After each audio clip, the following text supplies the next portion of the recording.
ಇವತ್ತು ನಾವು ಕೆಲಸದ ಸ್ಥಳದಲ್ಲಿ ಮಹಿಳೆಯರ ಮೇಲೆ ಆಗ್ತಕ್ಕಂತ ಲೈಂಗಿಕ ಕಿರುಕುಳಕ್ಕೆ ಸಂಬಂಧಪಟ್ಟಂತಹ ಒಂದು ಆಂತರಿಕ ದೂರು ನಿವಾರಣಾ ಸಮಿತಿಯನ್ನ ಎಲ್ಲಿ ಯಾವ ಒಂದು ಕೆಲಸದ ಸ್ಥಳದಲ್ಲಿ ಅದು ಪ್ರೈವೇಟ್ ಆಗ್ಲಿ ಗೌರ್ಮೆಂಟ್ ಆಗ್ಲಿ ಎಲ್ಲೇ ಒಂದು ಕೆಲಸದ ಸ್ಥಳದಲ್ಲಿ 10 ಅಥವಾ 10ಕ್ಕಿಂತ ಹೆಚ್ಚಿನ ಜನರು ಕೆಲಸ ಮಾಡ್ತಿರ್ತಾರೆ, ಅಲ್ಲಿ ಒಂದು ಆಂತರಿಕ ದೂರು ನಿವಾರಣಾ ಸಮಿತಿಯನ್ನ ರಚನೆ ಮಾಡ್ಬೇಕು ಅಂತ ಹೇಳಿ ಸುಪ್ರೀಂ ಕೋರ್ಟ್ ಇಂದ ಆರ್ಡರ್ ಇರೋದ್ರಿಂದ ಆ ಒಂದು ಕಮಿಟಿಯನ್ನ ನಾವು ಮ್ಯಾನುವಲ್ ಆಗಿ ಮಾಡ್ಕೊಂಡಿರ್ತೀವಿ. ಅದನ್ನ ಏನಂತಂದ್ರೆ ಆನ್ಲೈನ್ ಅಲ್ಲಿ ಒಂದು ಶಿ ಬಾಕ್ಸ್ ಪೋರ್ಟಲ್ ಅಂತ ಹೇಳಿ ಇವಾಗ ಹೊಸದಾಗಿ ಒಂದು ಆಪ್ ಅನ್ನ ಮಾಡಿದ್ದಾರೆ. ಅದರಲ್ಲಿ ಆ ಕಮಿಟಿಯಲ್ಲಿ ಇರ್ತಕ್ಕಂಥ ಅಧ್ಯಕ್ಷರು ಮತ್ತು ಸದಸ್ಯರ ಹೆಸರು, ವಿಳಾಸ, ಅವ್ರದ್ದು ಫೋನ್ ನಂಬರ್ ಅನ್ನ ಅಪ್ಡೇಟ್ ಮಾಡ್ಬೇಕಾಗಿರೋದ್ರಿಂದ ಆ ಆನ್ಲೈನ್ ಅಲ್ಲಿ ಅದನ್ನ ಪೋರ್ಟಲ್ ಅಲ್ಲಿ ಯಾವ ತರ ನಾವು ಅಪ್ಡೇಟ್ ಮಾಡ್ಬೇಕು ಅನ್ನೋದನ್ನ ನಾನು ತಿಳಿಸ್ಕೊಡ್ತೀನಿ.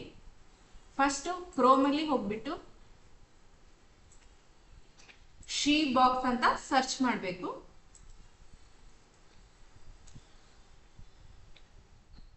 ಶಿ ಬಾಕ್ಸ್ ಪೋರ್ಟಲ್ ಅಂತ ಸರ್ಚ್ ಮಾಡಿದ್ರೆ ನಿಮ್ಗೆ ministry of woman and child development ಅಂತ ಬರುತ್ತೆ. ಇದ್ರ ಮೇಲೆ ಕ್ಲಿಕ್ ಮಾಡಿದ್ಮೇಲೆ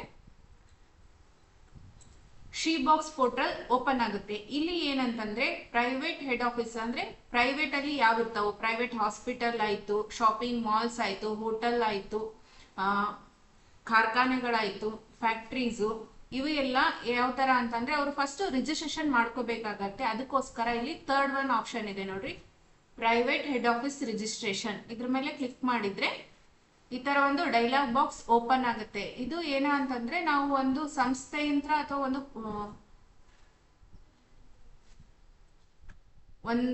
ಒಂದು ಕೆಲಸ ಏನ್ ಮಾಡ್ತಿರ್ತಾರಲ್ಲ 10ಕ್ಕಿಂತ ಹೆಚ್ಚಿಗೆ, ಆ ಒಂದು ಸಂಸ್ಥೆ ಅಥವಾ ಒಂದು ಹಾಸ್ಪಿಟಲ್ ಆಗ್ಲಿ, ಒಂದು ಕಾರ್ಖಾನೆ ಆಗ್ಲಿ, ಅದನ್ನ ನಾವು ಇಲ್ಲಿ ರಿಜಿಸ್ಟ್ರೇಷನ್ ಮಾಡ್ಕೋಬೇಕು. ಸೊ ಇಲ್ಲಿ ಏನಂತಂದ್ರೆ ಪ್ರೊಸೀಡ್ ಅಂತ ಕೊಡ್ಬೇಕು.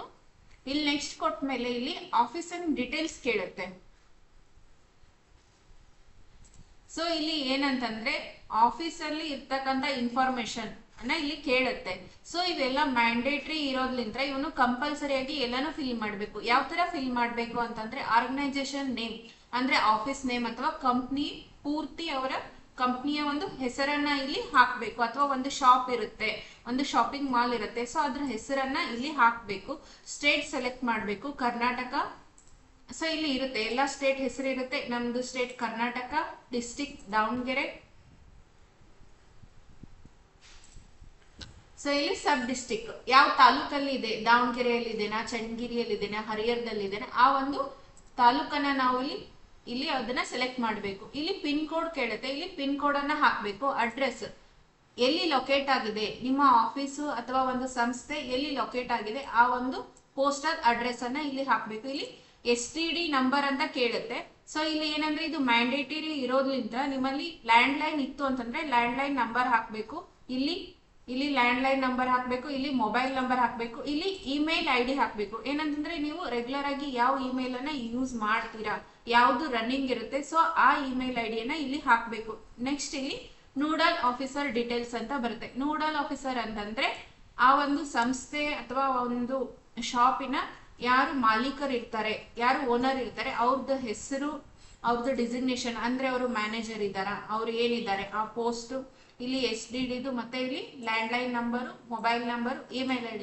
ಸೊ ಇಲ್ಲಿ ಇಮೇಲ್ ID ಕೇಳುತ್ತಲ್ಲ, ಎಲ್ಲ ಒಂದೇ ಇಮೇಲ್ ID ಹಾಕ್ಬೇಕು. ರನ್ನಿಂಗ್ ಇರುವಂತ ಇಮೇಲ್ ID ಹಾಕ್ಬೇಕು. ಯಾಕಂತಂದ್ರೆ ನೆಕ್ಸ್ಟ್ ಇಲ್ಲಿ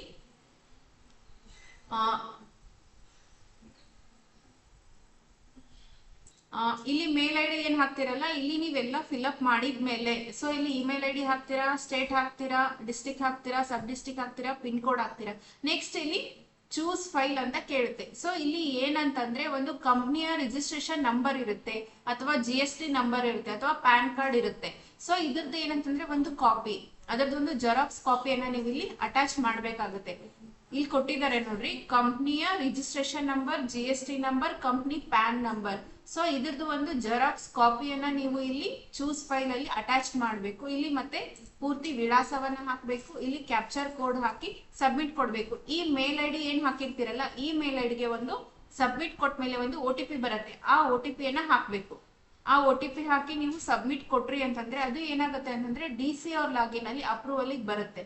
ಒನ್ಸ್ ನಾವು ಅಪ್ರೂವಲ್ ಕೊಟ್ಟ ತಕ್ಷಣ ನೀವು ಇಲ್ಲಿ ಮೇಲ್ ID ಏನ್ ಹಾಕಿರ್ತೀರಾ ಆ ಮೇಲ್ ಐಡಿಗೆ ಒಂದು ಯೂಸರ್ ನೇಮ್ ಮತ್ತೆ ಪಾಸ್ವರ್ಡ್ ಬರುತ್ತೆ.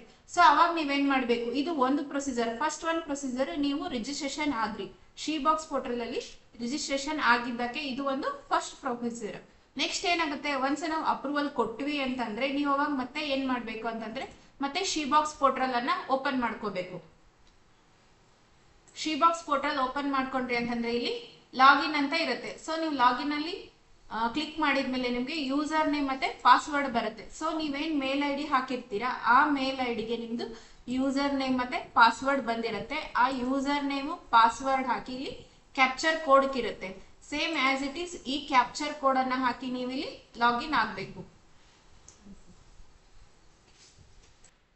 ಒನ್ಸ್ ನೀವು ಲಾಗಿನ್ ಆದ್ರಿ ಅಂತಂದ್ರೆ ಅಲ್ಲಿ ವರ್ಕ್ ಪ್ಲೇಸ್ IC ಡಿಟೇಲ್ಸ್ ಅಂತ ಇರುತ್ತೆ. ಡಿಟೇಲ್ಸ್ ಅಂತ ಇದ್ದಲ್ಲಿ ನೀವು ಇಲ್ಲಿ ಏನು ನಿಮ್ ಕಂಪ್ನಿಯ ಇನ್ಫಾರ್ಮೇಶನ್ ಇಲ್ಲೇನ್ ಫಿಲ್ಅಪ್ ಮಾಡಿರ್ತೀರಲ್ಲ, ಸೊ ಇದನ್ನೇ ನೀವು ಅಲ್ಲಿ ಲಾಗಿನ್ ಆದ್ಮೇಲೆ ಇದನ್ನೇ ನೀವು ಅಲ್ಲಿ ಫಿಲ್ಅಪ್ ಮಾಡ್ಬೇಕಾಗುತ್ತೆ. ಅಲ್ಲಿ ಇನ್ನೊಂದು second option work place IC registration ಅಂತ ಇರುತ್ತೆ. ಸೊ ಅಲ್ಲಿ ಏನಂತಂದ್ರೆ ನೀವೇನೊಂದು ಕಮಿಟಿಯನ್ನ ಆಂತರಿಕ ದೂರು ನಿವಾರಣಾ ಸಮಿತಿ ಅಂತ ಹೇಳಿ ಒಂದು ಕಮಿಟಿಯನ್ನ ಫಾರ್ಮೇಶನ್ ಮಾಡ್ಕೊಂಡಿರ್ತೀರಿ. ಅದರಲ್ಲಿ 5 ಜನ ಸದಸ್ಯರನ್ನ ಮಾಡ್ಕೊಂಡು ಒಬ್ರನ್ನ ಅಧ್ಯಕ್ಷರನ್ನಾಗಿ ಇನ್ನು 4 ಜನನ ಸದಸ್ಯರನ್ನಾಗಿ ಮಾಡ್ಕೊಂಡಿರ್ತೀರಲ್ಲ, ಅವ್ರದ್ದು ಹೆಸರು, ಅವ್ರದ್ದು ವಿಳಾಸ, ಅವ್ರದ್ದು ಫೋನ್ ನಂಬರ್, ಆಮೇಲೆ ಅವ್ರದ್ದು ಪರ್ಸನಲ್ ಇಮೇಲ್ ID ಯನ್ನ ಅಲ್ಲಿ ಹಾಕಿ ನೀವು ಸಬ್ಮಿಟ್ ಕೊಟ್ರಿ ಅಂತಂದ್ರೆ ಈ ಒಂದು ಪ್ರೊಸೀಜರ್ ಪೂರ್ತಿ ಕಂಪ್ಲೀಟ್ ಆಗುತ್ತೆ. ಇದರಿಂದ ಏನ್ ಬೆನಿಫಿಟ್ ಅಂತಂದ್ರೆ ಆ ಒಂದು ಕೆಲಸ ಮಾಡ್ತಕ್ಕಂಥ ಸ್ಥಳದಲ್ಲಿ ಯಾರಿಗಾದ್ರೂ ಮಹಿಳೆಯರಿಗೆ ಏನಾದರೂ ಸೊ ನಿಮ್ಮಲ್ಲಿ ಯಾರಿಗಾದ್ರೂ ಆತರ ಏನಾರ ಸಮಸ್ಯೆ ಆಯ್ತು ಅಂತಂದ್ರೆ ಅವ್ರು ಈ ಒಂದು ವೆಬ್ಸೈಟ್ ಮುಖಾಂತರ ಆ ಒಂದು ಕಂಪ್ಲೇಂಟ್ ಅನ್ನ ಅವರು ಆನ್ಲೈನ್ ಅಲ್ಲೇ ಮಾಡ್ಬೋದು. ಆ ಕಂಪ್ಲೇಂಟ್ ನಿಮ್ಗೆ ಇದರಲ್ಲಿ ಶೋ ಆಗುತ್ತೆ. ಸೊ ಸುಪ್ರೀಂ ಕೋರ್ಟ್ ಆರ್ಡರ್ ಇರೋದ್ರಿಂದ ಎಲ್ಲಾ ಸಂಸ್ಥೆಗಳು ಎಲ್ಲೇ 10ಕ್ಕಿಂತ ಹೆಚ್ಚಿನ ಜನ ಕೆಲಸ ಮಾಡ್ತಾರೆ ಅಲ್ಲಿ ಈ ಕಮಿಟಿಯನ್ನ ಫಾರ್ಮೇಶನ್ ಮಾಡ್ಕೊಂಡು ಶೀಬಾಕ್ಸ್ ಪೋರ್ಟಲ್ ಅಲ್ಲಿ ಅವರು ಅಪ್ಡೇಟ್ ಮಾಡಬೇಕು.